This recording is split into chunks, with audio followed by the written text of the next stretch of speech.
Bismillahirrahmanirrahim. Alhamdulillahi rabbil alamin wassalatu wassalamu ala asyrafil anbiya'i wal mursalin wa ala alihi wa sahbihi ajma'in. Assalamualaikum warahmatullahi wabarakatuh dan salam sejahtera buat warga Dewan sekalian. Bersyukur kita kehadrat Allah Subhanahu wa taala kerana dengan izin serta limpah kurnianya dapat kita bertemu lagi dalam gelanggang Forum Remaja bersama saya Muhammad Azan Azhari bin Muhammad Johan pada petang yang berbahagia ini. Hadirin yang dirahmati Allah sekalian. Sebelum saya memperkenalkan ahli-ahli panel kita pada hari ini, kita sedia maklum, dewasa ini, masalah disiplin dalam kalangan pelajar boleh dikatakan berada dalam tahap yang agak membimbangkan semua pihak. Justru, masalah ini perlu dilihat dalam skop yang lebih besar jika ianya ingin diselesaikan. Sesuai dengan tajuk forum kita pada kali ini, pendisiplinan pelajar, tanggungjawab siapa? Persoalan inilah kunci utama forum yang ingin kita gunakan sebagai pembuka pintu-pintu kecemerlangan pendidikan akhlak di sekolah, khususnya dalam persoalan mengatasi masalah disiplin pelajar. Sebelum mengupas tajuk ini dengan lebih mendalam, terlebih dahulu, mari kita berkenalan dengan dua orang ahli panel kita pada hari ini. Jangan ragu dan jangan risau kerana warga Dewan sememangnya tidak asing lagi dengan panel-panel kita pada hari ini. Bak kata peribahasa, tak kenal maka tak cinta. Baiklah, di sebelah kanan saya, ahli panel pertama, saudari To Mei Yi, guru kaunseling yang bertugas di Sekolah Menengah Kebangsaan Durian Tunggal. Selamat datang, cikgu. Selamat datang Tuan Pengerusi. Seterusnya, ahli panel kedua kita, Dr. Iqbal Ihtisham bin Imran yang merupakan pensyarah bidang psikologi di UiTM. Apa khabar, Doktor? Waalaikumsalam, kabar baik. Sebelum saya menyimpang dengan lebih jauh, soalan saya pada panel pertama kita. Pada pandangan Cikgu Tommy, apakah sebenarnya konsep tanggungjawab dan disiplin? Silakan, Cikgu. Baik, terima kasih pengerusi yang tampan pekertinya membawa rasional persoalan. Terlebih dahulu, yang dihormati, barisan tetamu kehormat, kombinasi intelektual kehakiman, rakan panel yang lain dan seterusnya hadirin sekalian. Pada pendapat saya, tanggungjawab dan disiplin tidak dapat dipisahkan dan sudah semestinya membawa kepada persoalan yang berkaitan dengan kawalan individu, pemimpin, masyarakat dan sebagainya. Kawalan inilah yang penting dalam menentukan jati diri akhlak serta kualiti yang ingin dicapai ataupun ditonjolkan. Ringkasnya, tanggungjawab adalah rukun utama dalam pembentukan disiplin. Di sekolah, disiplin merupakan satu kawalan sosial bagi mewujudkan suasana tenteram supaya proses pengajaran dan pembelajaran dapat dijalankan dengan teratur dan lancar. Maka, di sinilah terletaknya tanggungjawab yang digalas oleh semua pihak yang terlibat dengan disiplin pelajar, sama ada murid itu sendiri, guru-guru, guru disiplin, pihak pentadbiran mahupun ibu bapa atau masyarakat umumnya. Bagi masyarakat di luar sana, di luar sekolah, tanggungjawab dan disiplin adalah asas penting bagi membentuk kerukunan hidup selaras dengan norma, nilai dan aspirasi negara. Amanah yang dipikul dengan baik adalah tunjang kepada kawalan sosial yang baik.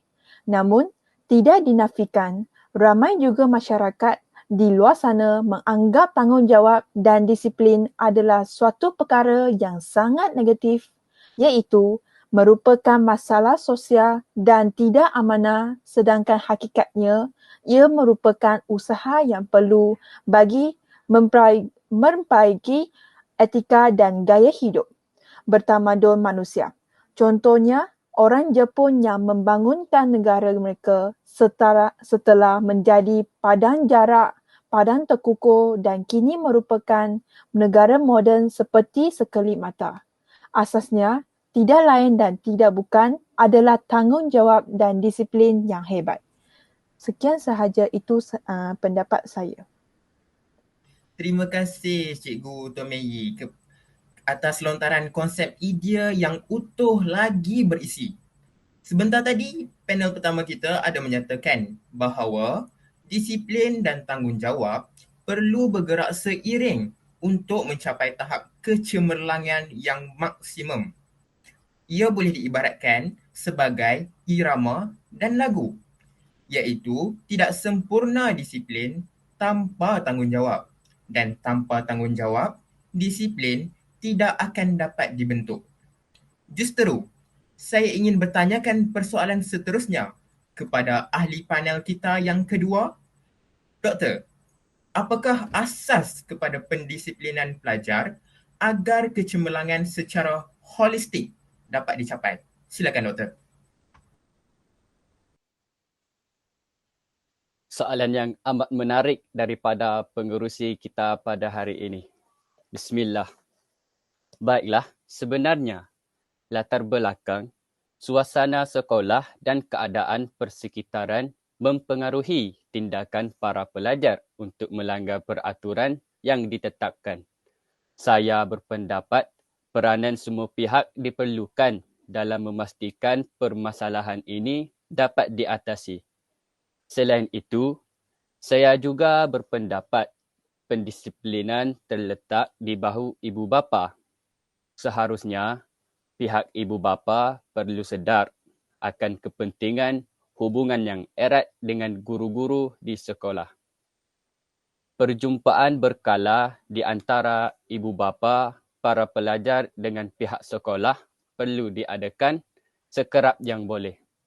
Tindakan ini amat penting kerana ianya boleh menjadi medium perbincangan prestasi dan disiplin anak-anak mereka di sekolah.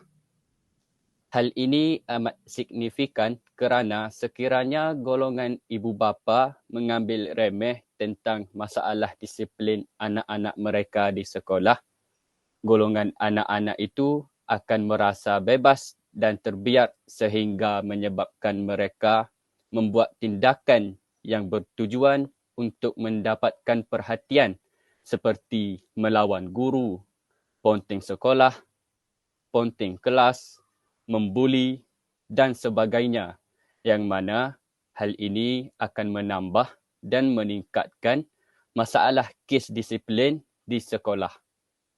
Oleh itu, pihak ibu bapa dan guru di sekolah perlu mengadakan hubungan yang baik supaya segala masalah yang berkaitan dengan pelajar dapat diselesaikan sebelum nasi menjadi bubur. Itu adalah pendapat saya. Terima kasih kepada panel kedua atas pandangan yang bagi saya amat bernas sebentar tadi. Sekarang sudah terang lagi bersuluh, hadirin sekalian, bahawa sebenarnya terdapat banyak asas pendisiplinan yang boleh diimplementasikan untuk mengawal masalah disiplin pelajar di sekolah. Memang tidak dapat disangkal lagi. Semua pihak harus bekerjasama bagi mendisiplinkan atau memantapkan akhlak pelajar pada masa kini. Bak kata pepatah, bersatu kita teguh, bercerai kita roboh. Tetapi, saya ingin bertanya secara ringkas sahaja tentang pendapat ahli panel kita pada hari ini. Siapakah yang sebenarnya menggalas tanggungjawab utama bagi mendisiplinkan pelajar di sekolah? Saya persilakan panel kita yang pertama dahulu untuk memberikan sedikit ulasan. Silakan cikgu. Baik, terima kasih kepada pengerusi atas persoalan yang diujarkan. Pada pendapat saya, pihak yang menggalas accountability utama dalam mendisiplinkan pelajar adalah golongan ibu bapa. Peranan ibu bapa adalah amat penting dalam memberikan perhatian yang serius terhadap anak-anak mereka. Hal ini disebabkan ibu bapa adalah yang sentiasa memerhatikan setiap gerak-geri atau pergerakan anak-anak mereka. Di samping itu, golongan ibu bapa mempunyai tanggungjawab dan amanah untuk mendidik anak-anak mereka sejak berada di dalam kandungan lagi. Tambahan pula, ibu bapa juga perlu meningkatkan penghayatan anak-anak terhadap agama, nilai-nilai murni, motivasi, melatih anak cara bersopan, prinsip-prinsip accountability, menunjukkan kepribadian yang mulia, sanggup menerima kelemahan diri serta menerka potensi anak. Justeru, ibu bapa hendaklah menjadi role model kepada anak agar anak-anak tidak kehilangan arah dan menjadi insan yang berilmu dan beragama. Wah, begitu hebat kata-kata atau pendapat yang diutarakan oleh panel kita sebentar tadi. Diharapkan ianya dapat dijadikan pegangan dan panduan oleh golongan ibu bapa di luar sana untuk mendidik anak remaja kita supaya menjadi insan yang berilmu dan beragama, insya-Allah. Seterusnya, persoalan terakhir untuk panel kita yang kedua masih berkisar dalam persoalan yang sama, iaitu pihak manakah yang memegang tanggungjawab yang berat ini dalam mendisiplinkan atau memanusiakan insan pelajar di sekolah kita pada hari ini. Silakan doktor. Baiklah, terima kasih kepada saudara pengerusi yang sentiasa aktif menanyakan banyak persoalan intelek. Baiklah, untuk menjawab persoalan ini, cuba kita renungi baris-baris akhir sebuah sajak yang berbunyi, jika hari ini siapa saja perosak bangsa, bermula dengan kegagalan guru kita, cuai mengasuh generasi muda. Saya yakin sajak ini akan mengguris hati seorang guru. Walaupun tidak terpalit luka, mungkin wujud juga sedikit rasa tersinggung mahupun kecewa lantaran dikatakan gurulah menjadi punca kepada kemunculan perosak bangsa. Namun, itulah realitinya kehidupan hari ini. Kalau dulu, guru merupakan individu atau kumpulan kecil masyarakat yang amat dihormati, situasi kini jauh berbeza.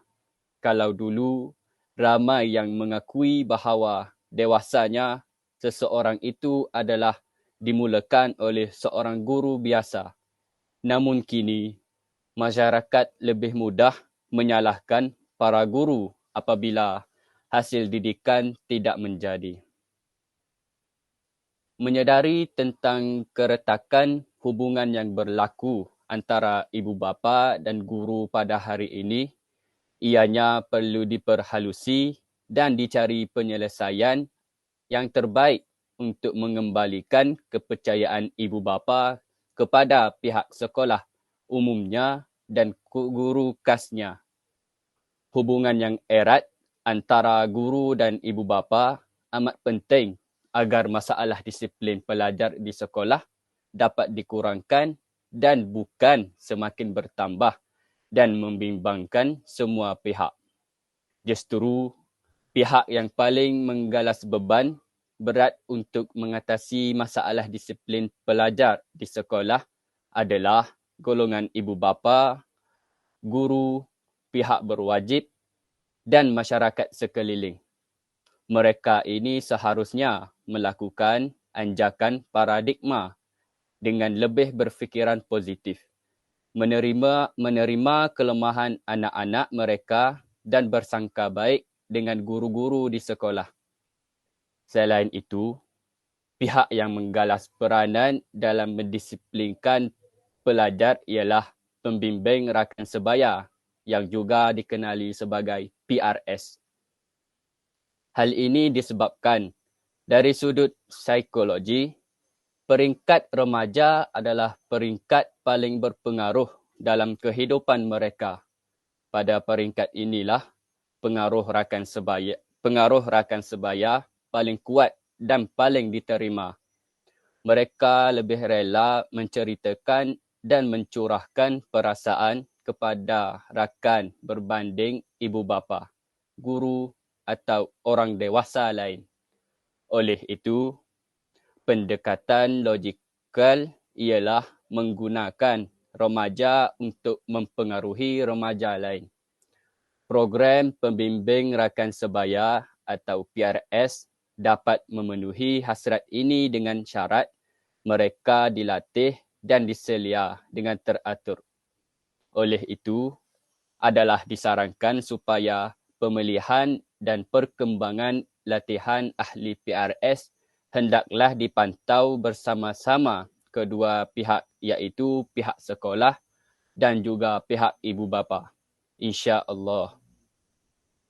Sekiranya hal ini dapat diwujudkan, insya-Allah masalah disiplin dalam kalangan pelajar akan dapat diatasi. Bab kata, kerana hanya dengan bekerjasama akan dapat melahirkan hasil yang cermelang, gemilang dan terbilang. Terima kasih. Terima kasih saya ucapkan kepada kedua-dua ahli panel kita kerana sudi hadir dan sudi menyuarakan pendapat masing-masing dalam masalah ini. Moga-moga apa yang kita dapat hari ini tidak sekadar masuk telinga kanan, keluar telinga kiri. Nampaknya masa amat mencemburui kita. Sebelum berakhir, mari kita sama-sama menepuk tangan untuk diri sendiri kerana berjaya dan tekun mendengar perbincangan kita hari ini.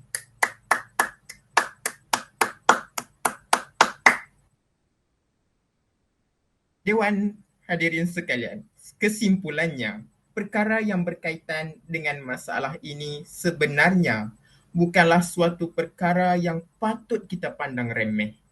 Setiap individu mempunyai tanggungjawab dalam membendung kemelut ini daripada terus menjadi barah dalam kalangan masyarakat. Sebelum mengakhiri bicara forum kita pada hari ini, izinkan saya, insan yang lemah ini, untuk menyampaikan serangkap pantun yang berbunyi. Tuailah padi antara masak, esok jangan layu-layuan. Intailah kami antara nampak, esok jangan rindu-rinduan. Sekian sahaja untuk hari ini. Terkasar bahasa, tersilap bicara, mohon dimaafkan. Sesungguhnya yang baik itu datangnya daripada Yang Maha Esa dan yang kurang elok itu datangnya daripada kekhilafan diri kami sendiri. Wallahu a'lam. Saya akhiri forum remaja kita pada pagi ini dengan lafaz yang mulia. Wabillahi taufik wal hidayah. Wassalamualaikum warahmatullahi wabarakatuh.